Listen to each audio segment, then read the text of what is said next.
Sometimes an idea looks great on paper, but doesn't quite translate as well in the real world. The vehicles we see on the roads, on the rails, and in the sky today were developed and refined over many years. But not every vehicle design makes it all the way through that process. We've lost out on some unique and promising vehicles because of failed prototypes and production problems. And today's video contains some of the weirdest and most wonderful of them all. Consider this a collection of technological near misses. Sticking with Soviet designs for a moment, the USSR was also responsible for the design and development of the Bartini A-57, an experimental bomber that was years ahead of its time when Robert Tsarevich Bartini came up with the blueprint during the 1950s. In fact, it might be the fact that it was so far ahead of its time that prevented it from ever being put into mass production. The innovative plane was intended to be capable of both takeoff and landing from water, a common goal for many advanced military forces around the world during that era. The lift jet that Bartini included in his design was similar to the technology you'll see in modern vertical takeoff and landing planes today. And the airplane was so lightweight and maneuverable that Bartini expected it to be able to refuel by docking with submarines while flying over the water. Incredibly, it's thought that the A-57 would be capable of a top speed of 1,500 miles per hour. Bartini never got to find out whether he was right. The whole plan was canceled in 1957 when the government decided that the Tu-95 was sufficient for its purposes and the A-57 would be too expensive to implement. Bartini wasn't the only innovative engineer working for the Soviet Union at the time. Pavel Tsybin had his own ambitious idea of what a bomber plane of the future might look like, and in his mind, it looked like the Tsybin RSR, a long-range strategic reconnaissance aircraft capable of Mach 3. Tsybin started working on the concept of a supersonic ramjet-powered bomber in 1954. He quickly realized that ramjets weren't suitable for a plane that needed to take off from a conventional runway, so he swapped them out for turbofans. He kept the prototype as lightweight as possible, using aluminum to create the fuselage and a bicycle undercarriage. He aimed to build a plane that could fly at 65,000 feet with a range of more than 2,000 miles. The design and testing stage mostly went well, although he eventually had to forget the idea of using turbofans and fit more conventional R-11 turbojets from a MiG-21 to his plane to achieve the desired performance. The first 10 units of the plane were in the middle of being built when Nikita Khrushchev canceled the project without warning or explanation in 1961. If the M-52 had been a success, it would still be considered one of the most advanced large aircraft in the world today. Yes, this is another Soviet idea, but the Soviets had some incredible technological ideas that never quite saw the light of day. The M-52 was an idea from the Myasishchev Design Bureau and was worked on extensively in the late 1970s and the 1980s. The development of the M-52 was an offshoot of the Buran space program because the USSR needed an aircraft capable of getting the heavy Buran rocket to the sky so it could be launched into orbit. The plane that eventually emerged from the process was the An-225 Mriya, but the M-52 was supposed to solve a few problems that came with an An-225's design. Namely, the plane could only carry loads above itself, loaded onto the fuselage. That limited capacity and made loading and unloading a hard task. The M-52 would differ by having a large gondola on wheels that served as the underbelly of the plane.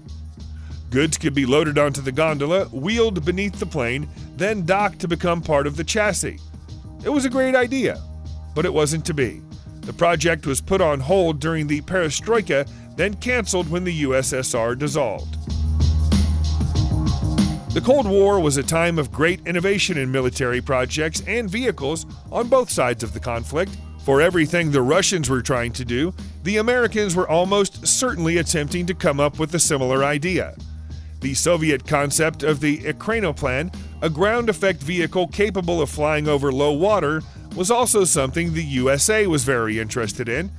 At one stage, they wanted to go a step further and create an chronoplane equipped with intercontinental ballistic missiles, which would be a mighty leap forward in technology. The closest they got to developing such a vehicle during the 1950s was the Convair Hydro-skimmer, a vehicle we'd probably describe today as a hovercraft. The strange spherical vehicles, 400 feet in diameter and 70 feet thick, looked more like classic flying saucers than they did boats or planes. If any American citizens ever saw them out on a lake being tested, it might explain a few of the UFO and alien sightings of the era. The idea was viable, but a fleet of submarine missile carriers was being developed at the same time. The U.S. government ultimately decided to go with the submarines and ditched the hydro-skimmers. Everything about the Tsarevich passenger hovercraft, a Soviet idea from the mid-1960s, suggests it should have been a success. With an appearance that resembled a plane flying over the water, the vehicle floated 1 foot above the waves at a top speed of 75 miles per hour. The experimental hovercraft was powered by a gas turbine and was trialed as a transport option to traverse the Volga River, a 170-mile round trip between Cheboksary and Gorky that would take a full day on a conventional boat. There was space for up to 50 passengers in the special cabin at the bow, but the Tsarevich required a mere 3 crew to run efficiently. During summer months, it performed admirably, but problems with dispensing gear and poor operation during winter months saw it decommissioned in 1974. 9 years after it welcomed its first passengers, the abandoned Tsarevich spent a few years going nowhere at a base in Gorky before being cut into pieces and sold as scrap metal. Reaching even further back into military history, this bizarre-looking French design can be considered an early, if impractical, ancestor of the tank. We often think of the British vehicle Little Willie as the world's first ever tank, but this vehicle, known as the Boy-Route machine, was created and tested 6 months earlier. Because the use of the word tank wasn't even in the military vocabulary back in 1914 when the Boy-Route machine was invented, it was referred to as a land ship instead. The rhomboid shape of the machine makes it unlike anything that's ever been seen in military hardware either before or since. And the total absence of armor makes it look like a skeleton. Some people even sarcastically nicknamed it Diplodocus militaris on account of its supposed resemblance to dinosaur bones. The machine was born out of frustration with trench warfare during the First World War. With soldiers stuck in trenches and neither side capable of making an advance, a new means of crossing land was required, and the Boy-Route machine was supposed to be the solution. Unfortunately, it was deemed too slow, too visible, too loud, and too hard to steer for use in combat. Still, it was an interesting design. In the here and now, almost every car manufacturer in the world is pushing ahead with either all-electric or hybrid electric cars in an attempt to be kinder to the environment. The Yo Mobile, designed in 2010, would have put Russia years ahead of the curve if it had been a success. But after 4 years, the blueprints and prototypes were sold back to the government for the princely sum of $1. With the weakened state of the global auto market blamed for the failure of the project, back in 2010, it was said that the vehicle would end the stereotype that Russia can't make good cars, and also that it could double as a mobile power station in the event of a power cut or blackout. In actuality, it was found to have a high center of gravity, making it prone to rolling after collisions, an engine design that required components that didn't exist, and a design that was accused of being copied from a go-kart. A weak global auto market probably didn't have much to do with its failure in reality. Back in the 1950s, people assumed that everything in the future would be powered by nuclear technology, and that included cars. The idea of driving around in a car powered by a nuclear reactor sounds terrifying to us in the present, but Ford was so in love with the idea, they came up with the Ford Nucleon concept car in 1957. Fusing old and new technology together, the car was to have a scaled-down nuclear reactor in the rear and a steam engine under the hood powered by uranium fission. That wasn't as strange an idea as it may sound. A similar system is used to power nuclear submarines. Ford was so optimistic about this idea, they claimed it would make gasoline obsolete and that the cars of the future would never have to stop for fuel. Instead, every 5,000 miles, a mechanic would have the simple job of swapping out the Nucleon's old nuclear reactor for a brand new one. A scale model prototype of the car was built as a demonstration, but no full-size versions were ever created. That's probably for the best. While some of the vehicles we've looked at in this video have obvious drawbacks, the Rockwell X-30 was one that deserved to be seen all the way through to completion.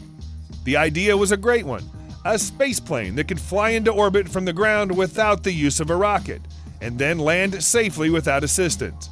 It would be faster, more efficient, and more environmentally friendly than the old-fashioned method of getting into space that we use today. The concept was drawn up in 1986, and the Americans sank more than $5 billion into its development over the following 8 years. But they lost interest after the USSR dissolved and the space race ended. By that point, basic design work was completed, and the team responsible for its development was ready to build a full-size prototype for testing. Not only would this have been a great way of getting into space, but it would also have laid the foundations for passenger planes that could reach Tokyo from New York in less than 2 hours by hopping into orbit.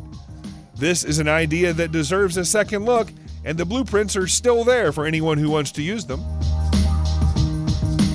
The futuristic vehicle known as Russia 1 may not be designed to go into space, but it certainly has a space-age appearance. This is a more recent transport design, first unveiled in 2014, and therefore it may still one day turn into a reality. It's just hit a few snags since the idea was first floated. Russia 1 is a 3-section tram with a low floor, created by the Atom Design Bureau. The strikingly modern design of the cab is said to increase driver visibility and prevent heat buildup inside the tram during warm weather. There's space for 250 passengers on board, and they'll be able to enjoy free Wi-Fi and music selected to match the weather and time of day while they're traveling. The public's response to the design was mixed, with some people comparing it to the Batmobile and others saying it looked like an iPhone on rails. The designers hoped to have multiple units of the Russia 1 in operation by the time the 2018 Football World Cup took place in Russia, but sadly, they couldn't find a single city willing to meet the cost of 70 million rubles for each unit. As of right now, plans to mass produce the vehicle are on hold. Just because something can be built doesn't necessarily mean that it should. That's a life lesson that should have been explained to the Russian team that came up with the revolutionary screw-propelled ZIL-4904, said to be the largest screw-propelled vehicle in the world and capable of moving over any terrain. Snow, dirt, and ice are no obstacle for the ZIL-4904, and it can even be adapted as a propulsion device for amphibious vehicles.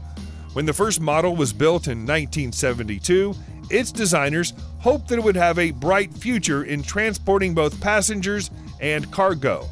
But they'd failed to appreciate that speed is of the essence in such duties. Their product was capable of only 6 miles per hour over water, 4 miles per hour over swamps, and 8 miles per hour over land.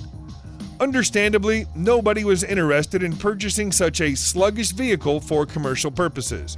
So the ZIL-4904 was abandoned for the pure and simple reason that nobody could find a purpose for it. If Peter Raskazov had lived long enough to turn his idea for a battle mole into reality, it could have changed the way that trench warfare was carried out in the 20th century and might even still have an application today. His visionary vehicle was a sort of armored, land-based submarine that could carve tunnels through the earth and therefore burrow below enemy lines and emerge in the middle of a base or bunker.